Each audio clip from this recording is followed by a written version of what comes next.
এবার চলে যাব বাংলাদেশে।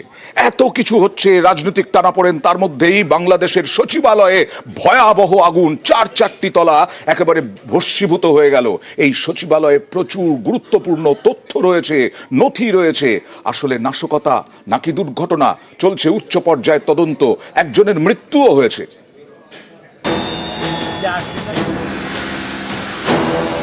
দাউ দাউ করে আগুন জ্বলছে। কোনো সাধারণ বিল্ডিং নয়, এটা বাংলাদেশের সচিবালয়। ঢাকার বেগুনবাগিচা এলাকায় বাংলাদেশ সরকারের সচিবালয়। বুধবার গভীর রাতে এখানকার 7 নম্বর ভবনে আগুন লাগে। সচিবালয় মানেই নানা গুরুত্বপূর্ণ নথি, প্রচুর কাগজ। এই দাহ্য পদার্থে ঠাসা ভবনে দ্রুত আগুন ছড়িয়ে পড়ে, ধোঁয়ায় ঢাকে আকাশ। আগুন নেভাতে ময়দানে নামে সেনা, পুলিশ এবং অন্যান্য জওয়ানরা। দমকল বাহিনী তো ছিলই।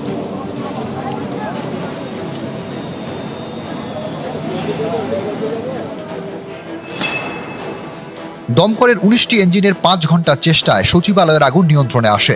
আগুন নেভানোর সময় দুর্ঘটনায় এক দমকল কর্মীর মৃত্যু হয়। ট্রাকের চাপায় দমকল কর্মী মোহাম্মদ সোহানুজ্জামান নয়নের প্রাণ গিয়েছে। রাজধানী শহরের সচিবালয় গুরুত্বপূর্ণ অফিস। বাংলাদেশের বিভিন্ন গুরুত্বপূর্ণ মন্ত্রকের অফিস রয়েছে এই বিল্ডিংয়ে, সেখানেই আগুন।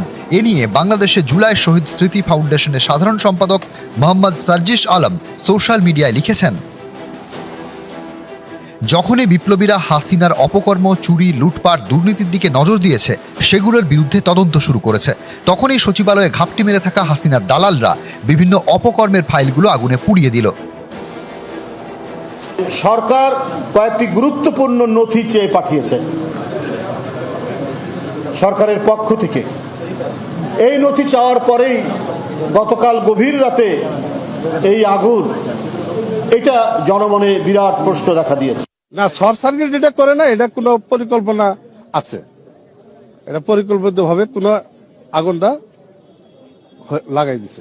ভিতরে যত নথিপত্র আছে কিনা পুড়ে গেছে। আমরা সব তো এখনো আইডেন্টিফাই করতে পারি নাই। মনে হচ্ছে বিভিন্ন এটা জায়গা থেকে হয়েছে। সচিবালয়ের আগুনের পিছনে কি নাশকতা রয়েছে, কোনো ষড়যন্ত্র? এটার ব্যাপারে আমরা একটা তদন্ত কমিটি গঠন করে দিচ্ছি। ক্যাবিনেট সেক্রেটারি অলরেডি ইনস্ট্রাকশন দেওয়া হয়েছে, হোম সেক্রেটারি অলরেডি ইনস্ট্রাকশন দেওয়া হয়েছে একটা তদন্ত কমিটি, হাই পাওয়ার একটা তদন্ত কমিটি করে দেওয়ার জন্য। এটা ইনভেস্টিগেশনের আগে আমি তো বলতে পারবো না, ইনভেস্টিগেশনের পরে আপনাদের আমরা জানাবো। গত কয়েক মাস ধরে বাংলাদেশ উত্তাল। সংখ্যালঘুদের বাড়ি ও ধর্মীয় স্থানে হামলা, খুন, আগুন, কিছুই বাদ নেই। এবার সেদেশের রাজধানী সচিবালয়ে আগুন। নিউজ 18 বাংলা।